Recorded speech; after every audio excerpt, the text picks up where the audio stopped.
Hello, everybody. This is the 18th, believe it or not, episode of ScaleApp Podcasts. This is Dan Eisenberg, and I'm really excited to be with you again.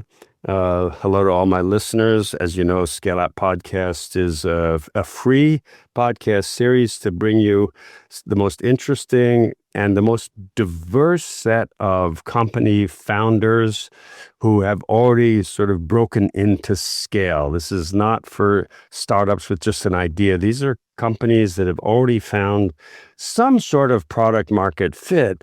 And the main question that they have is not who they are, but how they can be bigger. That's, of course, not always the only question. You're always questioning who you are as a company. And I'm really excited to have with me Eyal Feder, whom I've known for many years. In disclosure, his father is one of my close personal friends, and we've done some investing together. And it's really great to see Eyal as a CEO and co-founder of a company called Zencity. So just say hello, Eyal. Hey, Dan. Good to see you in this setting as well. Yeah, it's great to see you. So, Eyal, I like to always start my podcast by asking just a little bit about who you are as a person. Don't say anything about Zencity at all. Sure. Give it a minute on Eyal Feder. Will do. So my name is Eyal. I'm 38 years old, born in Boston, grew up in Tel Aviv, now living in Brooklyn, New York. I'm married to Michal, who's the love of my life, and we have three wonderful kids. Itamar, who's 7, and who's 5, and Abigail, who's 1 year old in a couple weeks. And I'm an urban planner by profession. So Zencity is actually my first private sector job. Won't go into it yet, but by way of background, I spent most of my career in government, nonprofits, and academia before founding the company, and I'm very, very passionate about local government, life in cities, and how our world comes to be. And you were involved in some volunteer work in Israel as well. I have the feeling that may have something to do with your interest in Zencity. I may be wrong about that, but would you mind telling us just a little bit about that? Yeah, definitely. That was definitely my entry into the world of local government. So my first job out of the army in Israel, there's mandatory army service. So my first job is in my mid-20s. Was as CEO of a very small nonprofit called the Garden Library, which was an incredible experience. Most people don't know it, but Tel Aviv is generally a pretty homogeneous place, but there's one neighborhood that's extremely diverse. It's by the central bus station in South Tel Aviv, and it has a majority of asylum seekers and migrant workers and people from all over the world. And it's the only neighborhood that has no official community center or library or anything mandated. So we, in last decade, set up an alternative to that, a place called the Garden Library, which was started out by 2 bookcases put up in the middle of a park with books in 16 different languages, and evolved to be a full-on community center with 300 students per semester and an academic center with an after-school program for kids, youth soccer program, adult theater program, and a bunch of other community activities. That neighborhood is kind of infamous in Israel. It has been as kind of a lot of problems, a lot of social problems, because of their immigrants, asylum seekers that have come not in the normal path. Let's put it that way, right? Yeah. So back years, it was very much like the border crisis here in the U.S. right now. It's a very polarizing issue, and that's what I loved about local government. What got me interested in that is that while the national politics were very polarized, the local government was taking a lot of action to just take care of day-to-day needs of residents. So draw a line. Sorry to interrupt, but now let's just shoot fast forward to Zencity, and tell us what is Zencity, and draw just a couple of lines from the Garden Library to Zencity. Sure. So Zencity is today, I'm proud to say, the largest provider of community engagement software for local government across the world. We serve about 400 agencies, 6 different countries, 200 million people that live in them, including New York, LA, Chicago, Houston, Phoenix, Boston, Austin, Dallas, Seattle, many, many others. And our goal, put it simply, is to help local governments really understand the voice of the communities that they serve in order to power the work of government, in order to make the big decisions that they need to make. I'm happy to go more into how we do that, but the interesting thing here is that local governments, which is what I learned back in the library days, they're in charge of so many things that we need in our day-to-day as communities. They're in charge of infrastructure, roads, public safety, public health, education. And today they have no way of knowing if they're doing a good job or not. And they have no way of knowing what's more important than what. And all the while, they have incredibly large budgets that they manage. Do you know what the annual budget is for the city of New York, Dan? You got me there. You're It's big. Come on, tell me. I have no idea. I would say, I'm just going to guess 50 to 100 billion, but I may be way off. I don't know. That's a pretty good guess. You're close to order of magnitude. For this year, it's $117 billion for FY26. That's kicking off now. And that's not, it is bigger than others, but it's not just such a rarity. This entire segment just in the US spends $3.3 trillion every year. And that money today gets spent a lot on gut feeling instead of actual prioritization. And that's what we're doing. So what is, so who exactly is your customer? Who do you sell to in the government? Because it's kind of like it's very amorphous in a lot of cases. Who do you sell to, and what is their felt pain point? What is their problem in their words? So the people that we sell to are the quote unquote CEOs of local government organizations. That could be, in most cases, city manager, which is a role most people don't know, but is the hired, appointed CEO of most municipalities and counties across the U.S. It could be the mayor in some of the larger cities, or the chief of staff to the mayor. It could be the chief of police, who's the CEO of a police department, or the director of a state agency or department. Those would be usually the people we sell into. And the pain that they feel is that they manage these huge organizations. We're talking about, again, hundreds of millions and even billions in budget. We're talking about thousands of employees. City of LA employs almost 100,000 people. And today they manage these great organizations, and they have no strong way to measure if they're doing a good job or not. And think about this. You think about scale-ups. These organizations have a board. Their board is not investors, right? Their board is elected officials, city council members. These boards manage capital, if you will, quote unquote, of public opinion. The city managers report up to that board on a bi-weekly basis. There's a board meeting every 2 weeks called the city council meeting. They could get hired or fired in every one of these meetings. So if they don't know what the public opinion is, if they can't talk in those numbers, they have a really big challenge. So the pain they feel is measuring that public sentiment in an effective way. Oh, is it politics? Is it about the board of directors getting reelected, or is there some real accountability that's not just ballot box accountability on a, not every 2 years or 4 years, but on a much more fine-grained resolution? I think looking at it as getting reelected is the most, I'd say, is a way to look at it, but it's probably the most cynical way to look at this. These organizations exist in order to provide services to their community, right? This is the mandate that they have. This is the reason people chose to go work for them. This is the reason people, theoretically, these go and run to get elected to these positions.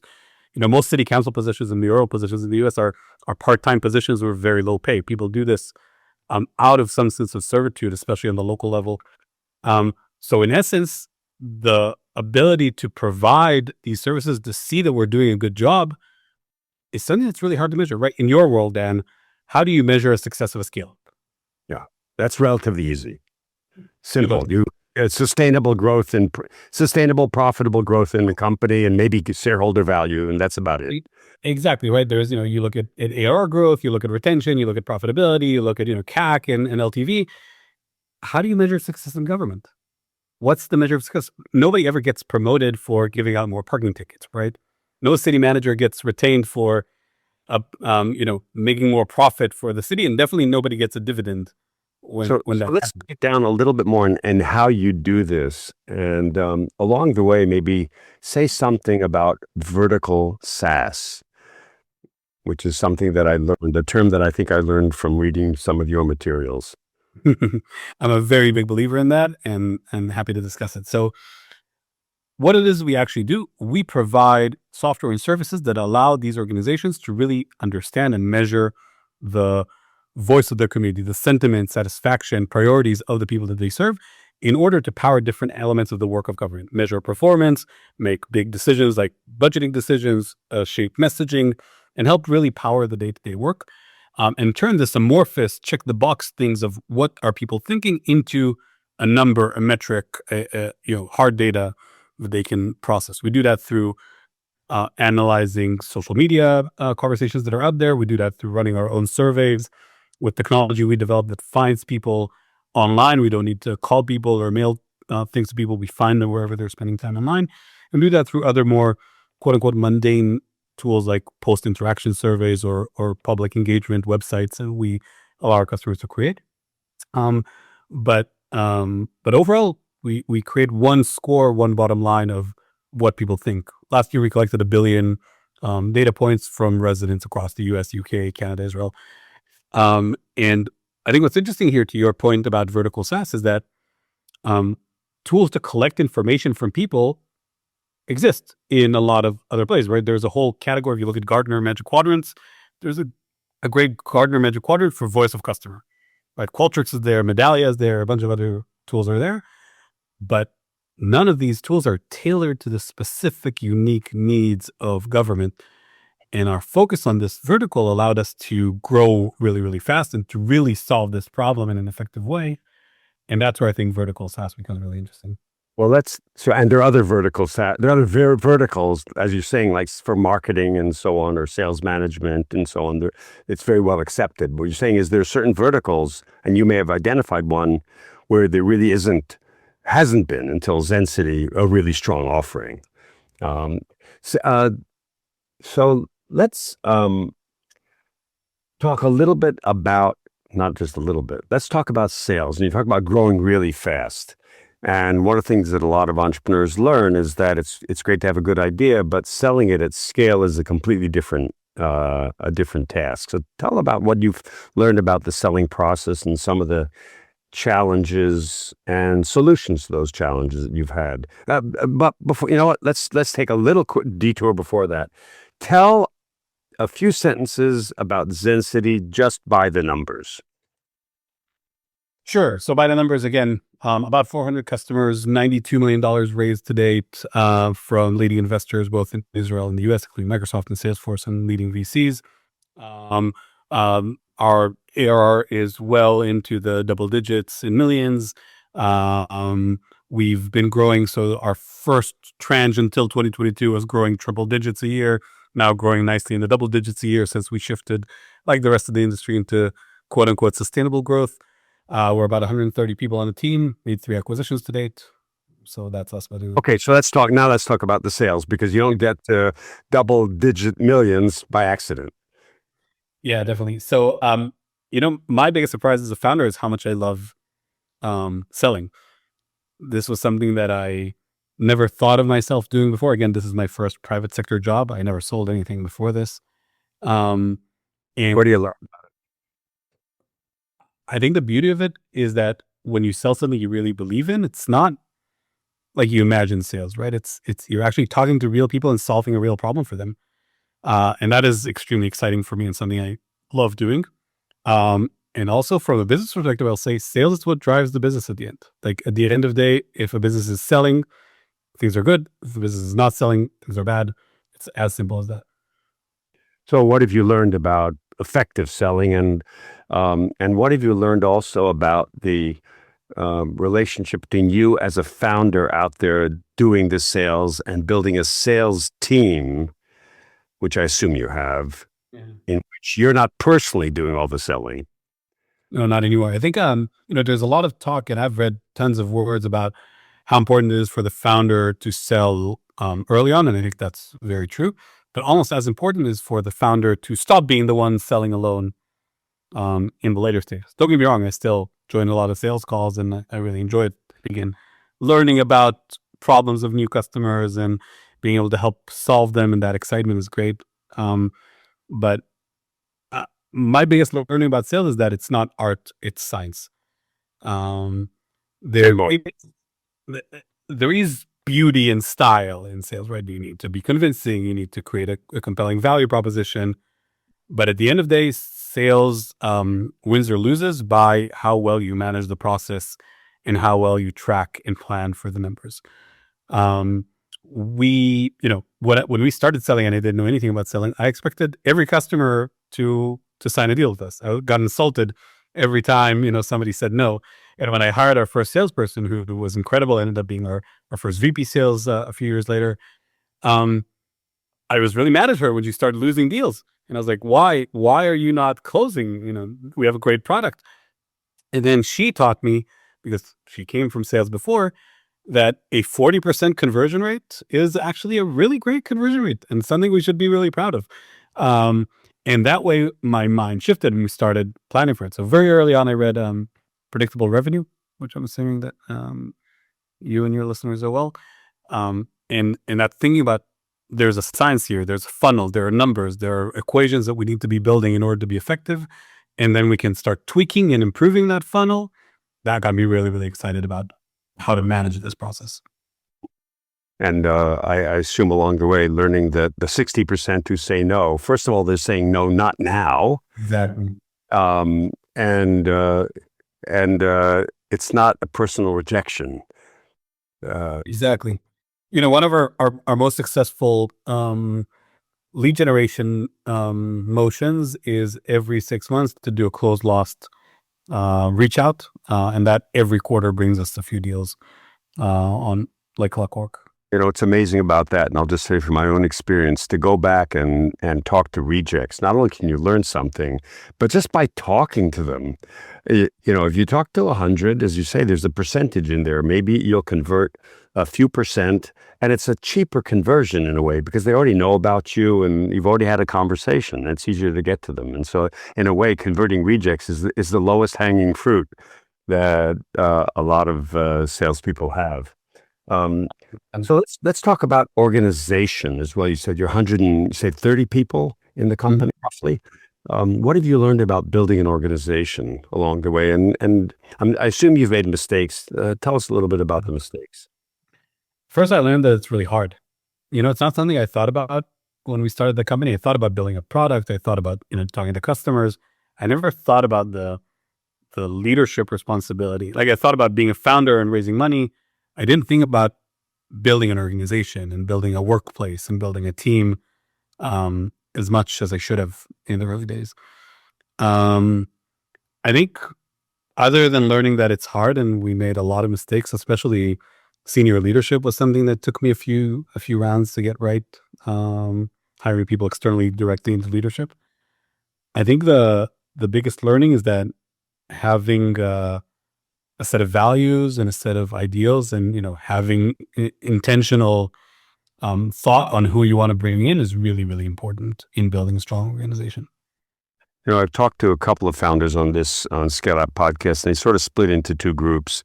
One group says, I had to make some changes in my leadership team, and I learned that I just delayed it and made it too long. And then another smaller group says, by sticking it out, I've actually salvaged some really important resources in the company by not making decisions too quickly. So where do you fit in on that? I think I'm more on the make quick decisions than drag them out, or try to be at least. It's not always easy. And the thing is that in leadership, everybody that you hire or promote internally into leadership, they're talented people, or else they would never have gotten to that position. We always run rigorous processes of hiring and of promoting. So nobody's bad, right? By definition, nobody's, but in these, especially in leadership roles, you expect people to be A+. You can't be B+ in a role like that. So that's really hard because everybody's providing value, right? Nobody in leadership is, if you hire them, they're not a negative value. So without thinking of something, but I'm more in the move fast category. You should move fast. The problem is you haven't moved fast enough. Is that what you're saying? I don't think so. I think we've been known to make tough decisions pretty quickly. Okay. I guess it's just I think that our experience of what do we need in every stage. Let me rephrase this. I think I undervalued what different skill sets and what different personas we need as the company is scaled up. Like the team we needed to get us from 1 to 10 or the team we need to get from 1 to 5 was very different from 5 to 10, was very different from 10 to 20, and is very different than the team we need now to get, to 100. And it's just a different skill set, a different set of priorities. Some people evolve into that, and that's great. And some people were amazing, phenomenal in the previous stage and won't make it or won't be effective into the next stage. And those I find to be the hardest decisions. People who are superstars in the leg before and are not, what we need for the lag after. Those are the ones that maybe I've stalled too much on. And how do you have those conversations, if you might give a little insight there? Because they're not easy conversations, obviously. No, they definitely aren't. I think I try to be as human as I can with people. I don't know if I'm always successful. Like if you interview people that we've had to let go over the years, they might, I don't know if I can say this here, but they might talk shit about me. My approach here is to try to be as honest of a conversation as possible. I ask people to tell me how they think is going to see if they see the same thing I see or not. Then I share direct feedback from my perspective, and then I ask them to tell me how they are going to fix the things that I'm talking about, and how can I help them? Like, what do they need from me in order to do that? But they need to come up with a plan, because I think in senior leadership, 80% of the work is to be the driver, to be the one who's planning, to be bigger experts in their field than I am in their field. And if people come up with a plan that sounds reasonable to me, great, let's go execute it, see if we work. If they come up with a plan that doesn't make sense to me, then that's the point where I say, look, I think we're not thinking about this the same way. Let's find an amicable way to move on.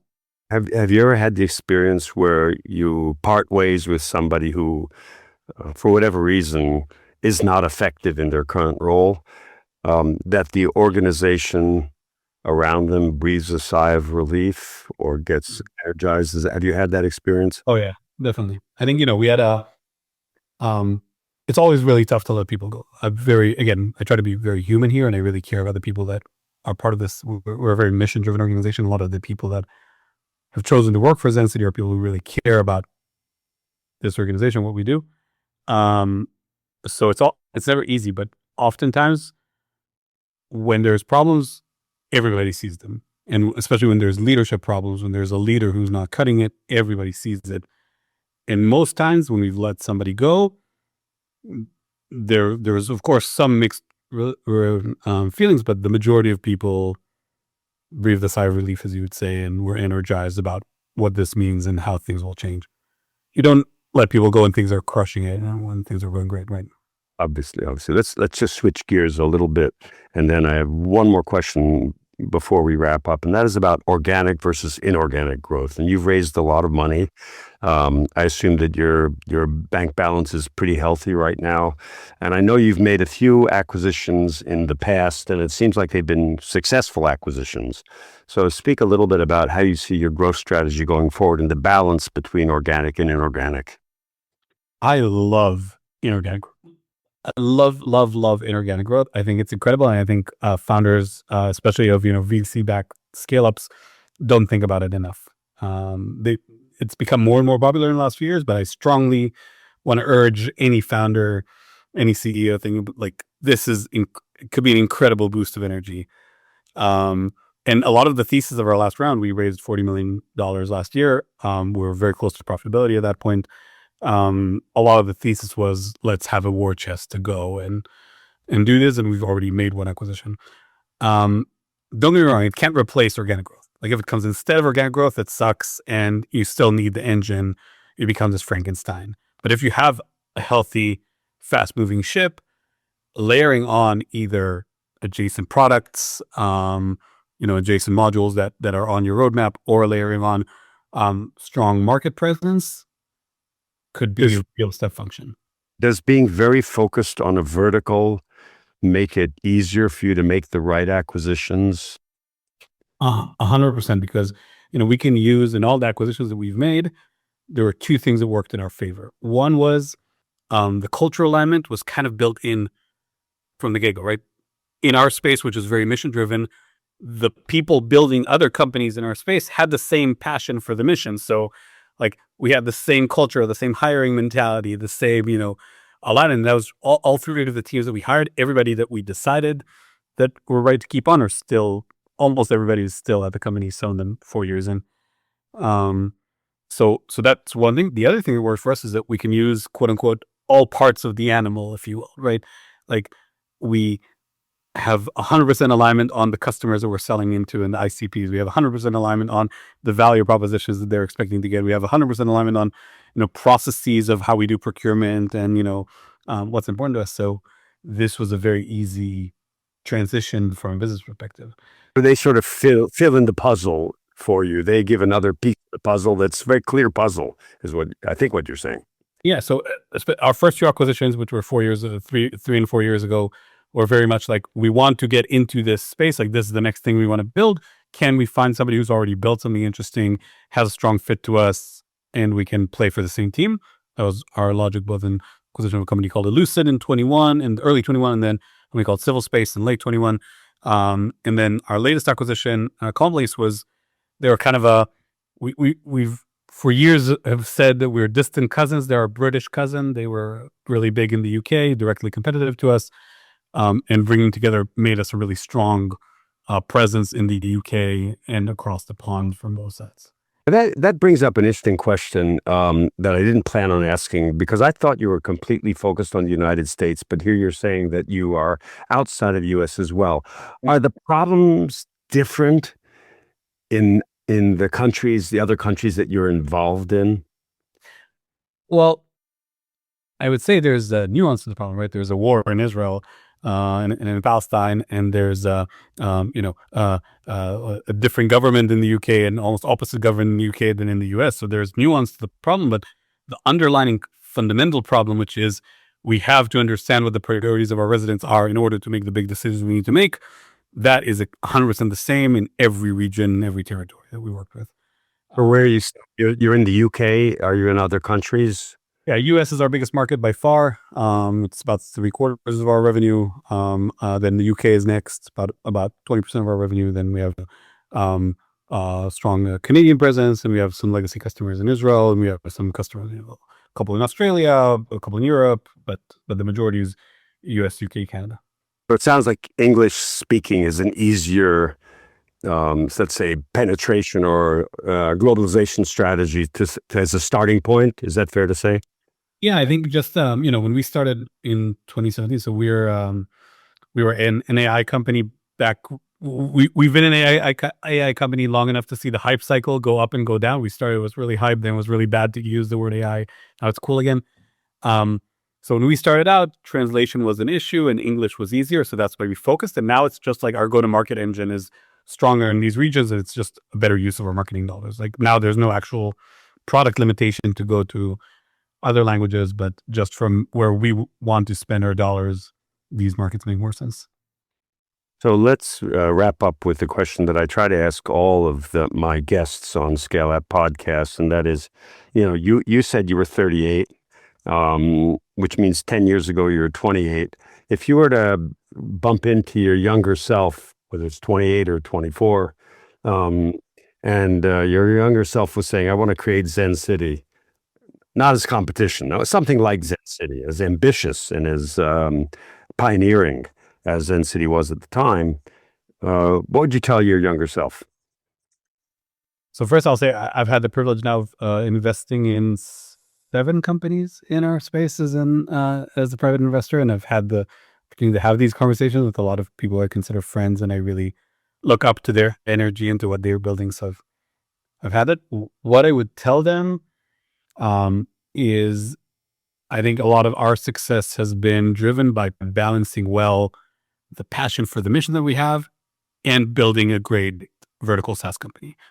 When we were leaning too much to one side or the other, we either slowed down our growth or lost the culture of our team, or took some wrong turns. Only when we struck a very healthy balance between the two were we able to both move fast and execute effectively on our vision. So what I would tell my younger self is that you need to be passionate about both equally, and you need to be learning and studying both equally. And one side, just having a passion for building a startup or just having a passion for the mission, in our space at least, is not enough.